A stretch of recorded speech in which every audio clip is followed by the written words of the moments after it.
I was done for. I was ready to basically call it quits and die. Because at that point, obviously, I didn't imagine coming out as a prison guard. This is Death, Sex, and Money. Sin's dead, baby. The show from WNYC about the things we think about a lot. Do you know what it is to be a lover? And need to talk about more. The contract is null and void in the event of marital infidelity. You fuck around, she gets rich. I'm Anna Sale. I met Mandi Hauwert at her home in Petaluma, California. It's a bedroom community north of San Francisco. It was a Thursday, her day off of work. Hi, how you doing, Mandy? She showed me around the split-level house that she shares with 3 dogs, 2 cats, and 4 roommates. We have our landlady, and then we have another trans woman and a couple who lives downstairs. How much is your rent here, if you mind? $700. That's it. That is a deal in this area of the country. And it's a great house. My parents were so happy when they saw that I was living here. I tried to get an apartment before, and I kept getting turned down, even after they told me I made enough money to get in. When I'd get in there to view the place and to meet the manager, all of a sudden they were full. And the only thing I can think of is once they realized I was transgender, all of a sudden they didn't want to rent to me anymore. Mandy's been openly trans since 2012.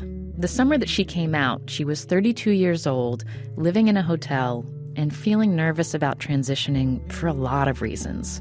For one, she was afraid she was going to lose her job as a guard at San Quentin, one of America's most notorious prisons. I felt like I had a couple options: leave San Quentin and transition somewhere else, or stay at San Quentin and never transition. There was never transition at San Quentin. Because who would do that? That's insane. But Mandy stayed at San Quentin and transitioned while working inside. For any prison guard, work can be a hostile and dangerous place. Monitoring inmates is tense. But Mandy says that since she came out as a trans woman, she's also had to worry about her fellow guards. The harassment really didn't start until after I came out officially, until the rumors spread around. Have you thought about quitting? Every day. I think about quitting every day. Growing up, Mandy sensed there was something different about her. She was uncomfortable in her body. But she didn't put a name to what she was feeling until she was 19. It was in a psychology class at a local community college. Well, like many psychology students, I thought I had everything. I thought I was schizophrenic. I thought I might be a serial killer. Because some of the things they talk about, like in psychopaths, is they don't have the ability to recognize or process emotions in the same way people do, but they learn to mimic people and mimic emotion. So I did that with boys. I learned to talk like them, walk like them, act like them. You know, I'm 6 foot, 6 feet even, with like broad body and shoulders, so it's not hard to fit in. And so I thought when I read this in Abnormal Psych that I thought that was me. I didn't recognize that it was at the time something else completely different. But so you read that and thought, maybe I'm a psychopath. Yeah. Was that prior to hearing the term transgender? Yeah. And we eventually got to gender identity disorder, and the professor would talk about transgender issues. But at the time, I still wasn't sure. I thought maybe I was just a cross-dresser or a transvestite or just some kind of weird pervert. Around the same time is when I had my first suicide attempt. And it basically just ended up with me in the hospital. And it was getting to the point of feeling like you're never going to be normal and you're never going to be yourself. So what else do you have other than dying? How did you get to the hospital? A friend of mine. You took pills? Mm-hmm. That friend who took Mandy to the hospital covered for her. He told her parents that she just drank too much. Mandy didn't tell her family the truth either. Instead, she enlisted in the Navy. It's this thing of trying to escape. You know, so maybe if I go into the military, I'm going to be a little bit more manly, and I'll not want to be a girl anymore. Mandy moved onto a ship based off the coast of Japan. She worked in maintenance and repair and quickly started dating a fellow petty officer named Katie. Things got serious fast, and Mandy proposed. We were going to get married, and I figured before we did that, I should probably tell her that I liked to wear women's clothing. You phrase it as if you're just some kind of cross-dresser, which goes over easier for most people for some reason. Like, oh, if you're just doing it in private, that's okay. It's a hobby, as opposed to your identity. Just like to doll up, and for myself, she could have reported me, and I would have been kicked out of the military at that time. And she didn't, and she accepted it, and she kind of thought it was interesting. But over the years, what ended up happening is she realized I was using her, in the trans community, we call it a beard. I was using her as my beard. I was using her as an excuse not to transition. And she knew, or at least recognized, that I would be unhappy. And we ended up eventually breaking up. But we were together for like 7 years. She broke it off. She broke it off because she was my excuse to be normal. Or at least what I thought of being normal.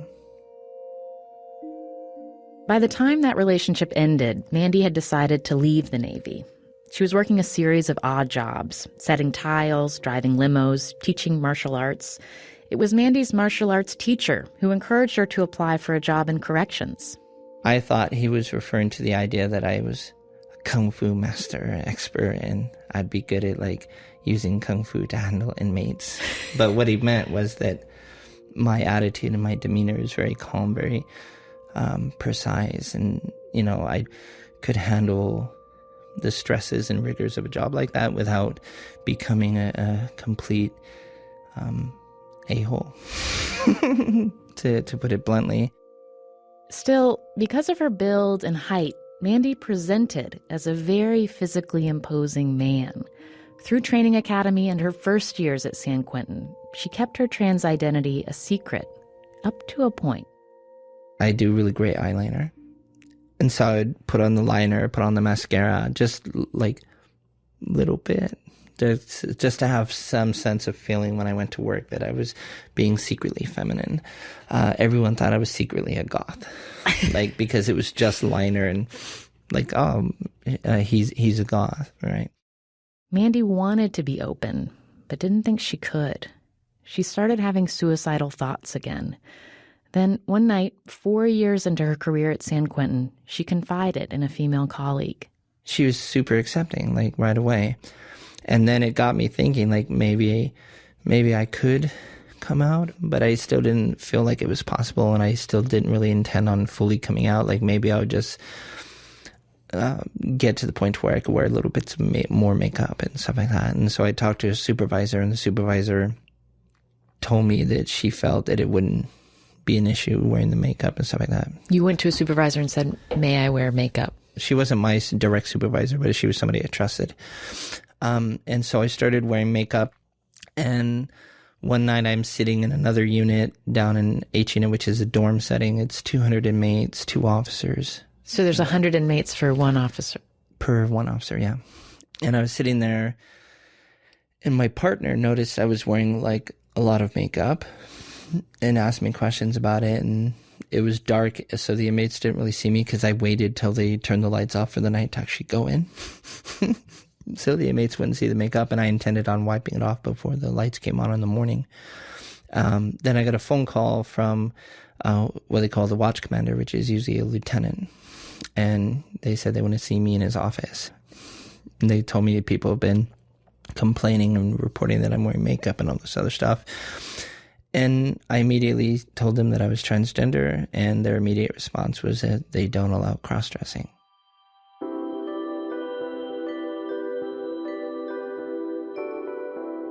Coming up, Mandy keeps reporting to work and waits to hear more from her bosses. A month or 2 goes by, and nothing. I hear nothing. Did you stop wearing makeup? Yeah, I cut my hair, military cut, and down to the skin, basically. And I became even more depressed.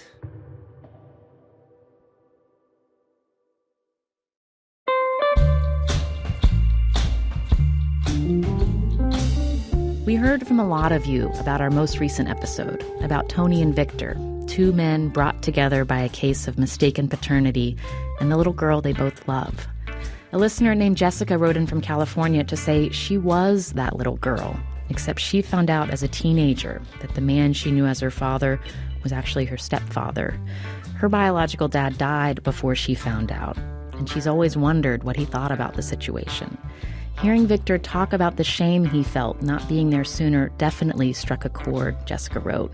It kind of gave me an answer I've been wondering about for a very long time. And Britt from Indiana related for another reason. She called in with this message. I'm almost officially 1 year into me and my husband's first foster child placement. She's an amazing, adorable little girl. Britt says she and her husband wanted to adopt their foster daughter, but the girl's family members have been working hard to keep custody. I'm thankful. I'm so thankful our girl will have an amazing biological family and hopefully a really healthy and safe relationship with her mother in the future. But there's still the heartbreak of my daughter not really being my daughter anymore. And there's no sad, tragic reason for it other than someone else's family is becoming whole again. Also, we want to thank you for all your tips for Ella. We asked for your advice after she tweeted us asking for a survival kit to feel less lonely after moving to a new town. We're sharing some of your advice in our weekly newsletter, and if you don't already get it, you can sign up by going to deathsexmoney.org/newsletter. There's a link there to past newsletters so you can read up on all that you've missed so far. On the next episode, I check in with Rashima Melson. When I last talked to her on the show, she was adjusting to dorm life at Georgetown after moving there from a homeless shelter on the other side of D.C. In the years since, Rashima got married and decided to leave Georgetown. When we talk about how I feel about when people call me the homeless valedictorian, yeah. I think with leaving Georgetown, I felt like I was leaving that life behind. But then it occurred to me, why run away from what I want to do or what I'm destined to do just because people are showing me that they're on my side?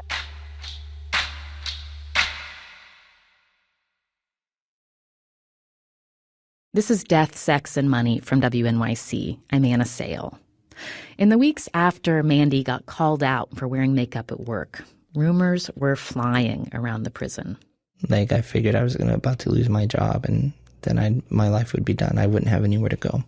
Because at the time, my parents weren't accepting of me as far as they didn't disown me, but they didn't want me dressed at home or anything like that. So I would have nowhere to go. And at one point, one of the officers I used to work with asked me if the rumor is true. I said, yeah. And he goes, so why aren't you coming to work as a woman? And I said, they won't let me. And he goes, what? And it turns out he was what they call a job steward. And with the union. Yeah, with the union. And so he went, I don't know what he did. And next thing you know, I had permission. On July 14th, 2012, Mandy reported to work for the first time as a woman. I get to the prison, I drive into the parking lot, and I sat in the parking lot for a while and, super incredibly nervous. Nobody had seen me, at least not fully made up.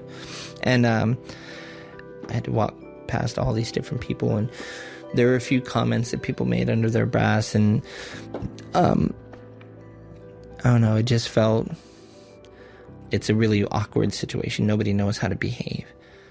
During that transitional time, did you get bullied or harassed by any guards?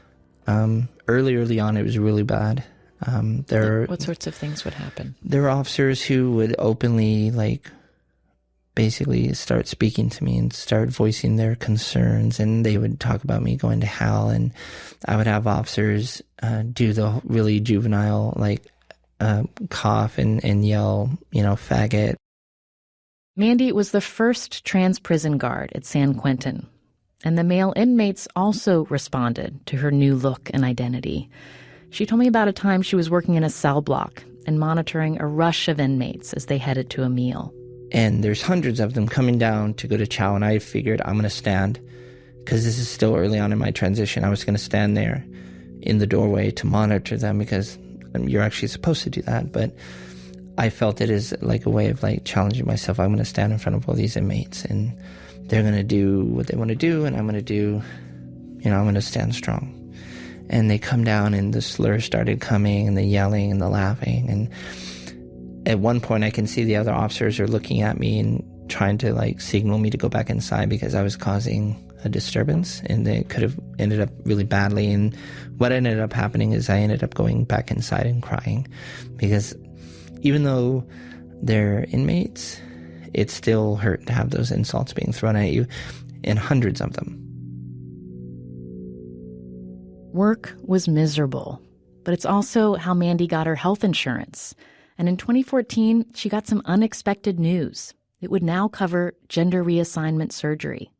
I had come to terms with the idea that I would never have gender reassignment. It was just an impossibility. It was way too expensive. I'm horrible at saving money, so I'm never going to save that much money.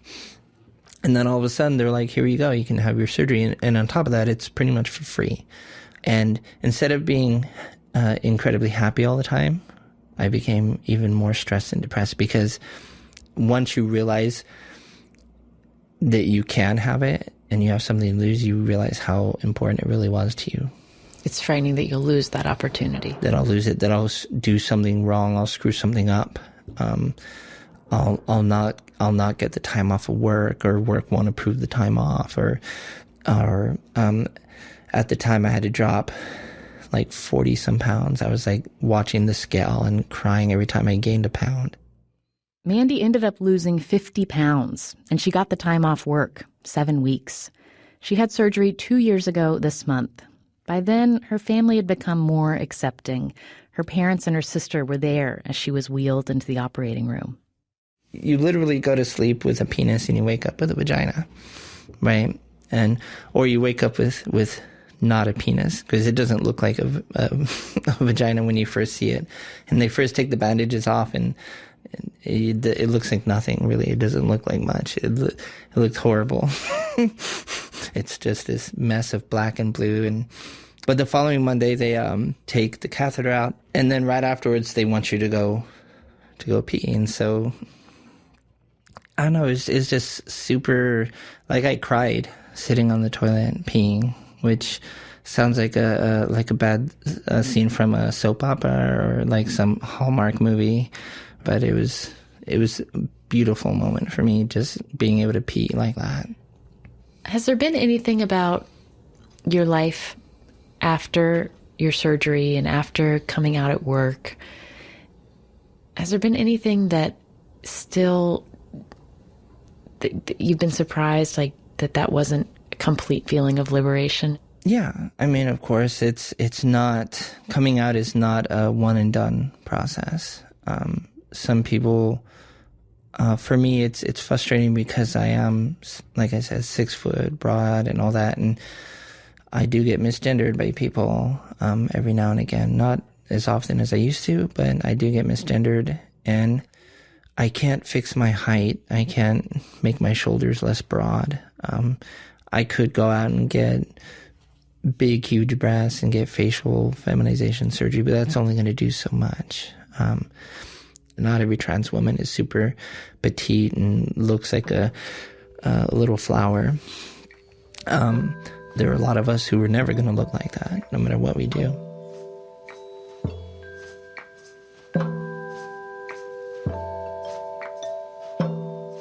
What's your romantic life like now? 0, nothing.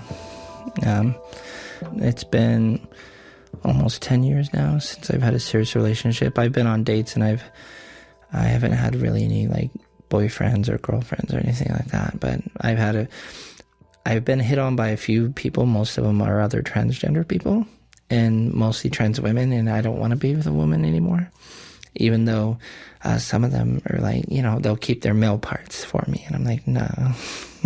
That's not what I want a guy for. It's more than just male parts.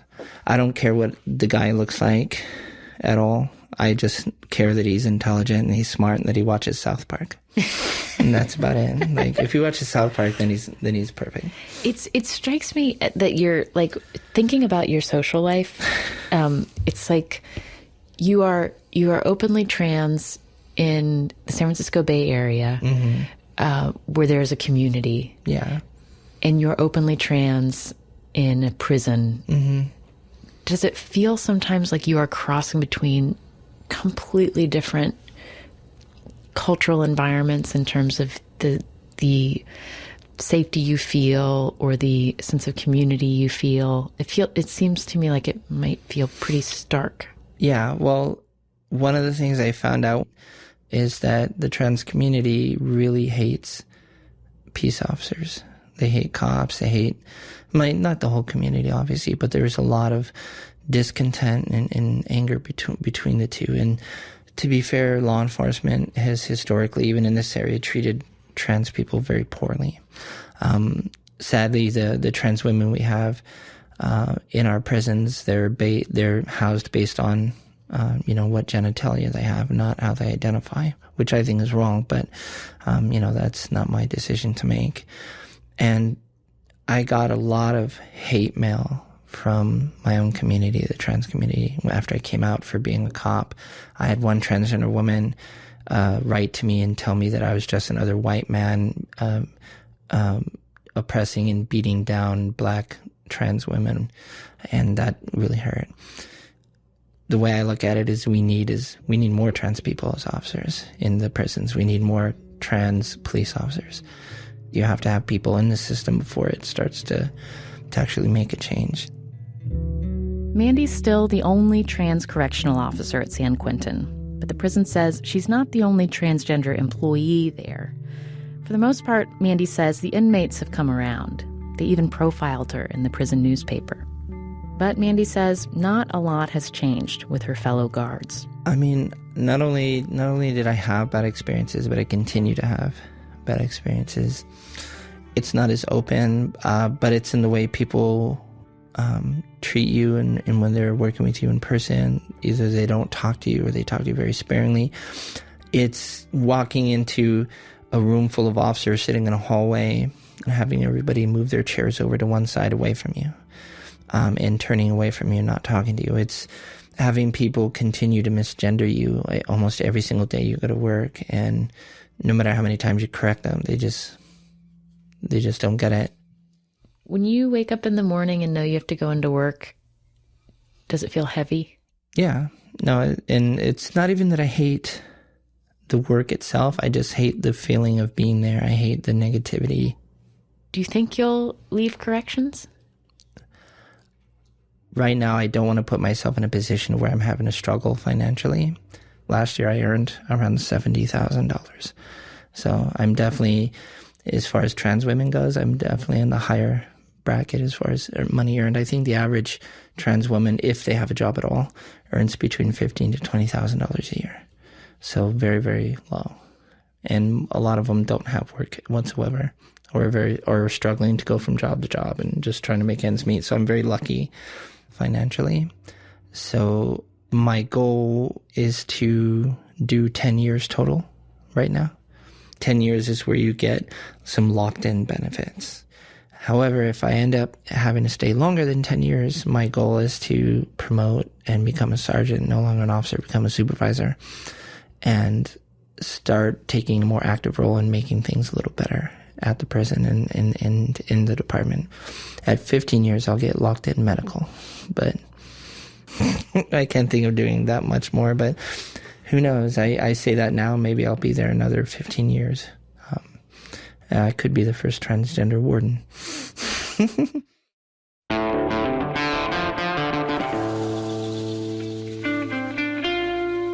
That's Mandi Hauwert. This August will mark 10 years for her at San Quentin. In her spare time, she's been doing a lot of writing, including a biography of another trans woman, in case she feels ready for a career change when she hits that 10-year milestone. Death, Sex, and Money is a listener-supported production of WNYC Studios in New York. I'm based at the Center for Investigative Reporting in Emeryville, California.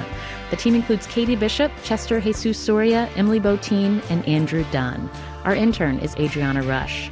The Reverend John DeLore and Steve Lewis wrote our theme music.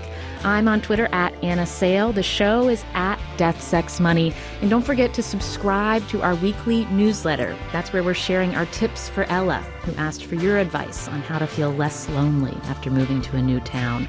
Sign up for our newsletter at deathsexmoney.org/newsletter, or just text the word newsletter to 69866. And some exciting news, Death, Sex, and Money is now also on Spotify. Look for us on the Spotify app. Our entire archive is there, including my first conversation with Rashima Melson. If you haven't heard that episode, or you just want a refresher before we catch up next week, just search for the episode titled Stop Calling Me the Homeless Valedictorian. Mandi Hauwert didn't start going by her new name until after she came out in 2012. But she told me she picked out the name years before, back when she was still in the Navy. I actually got my name from a guy. One of my favorite actors, Mandy Hauwert. Oh. And I just thought it's a girl's name too, but I like the name. I love Mandy Hauwert. Yeah, he's great. Yeah. Right? You killed my father. So how great is that? I'm a transgender woman who got her name from a man. I'm Anna Sale, and this is Death, Sex, and Money from WNYC.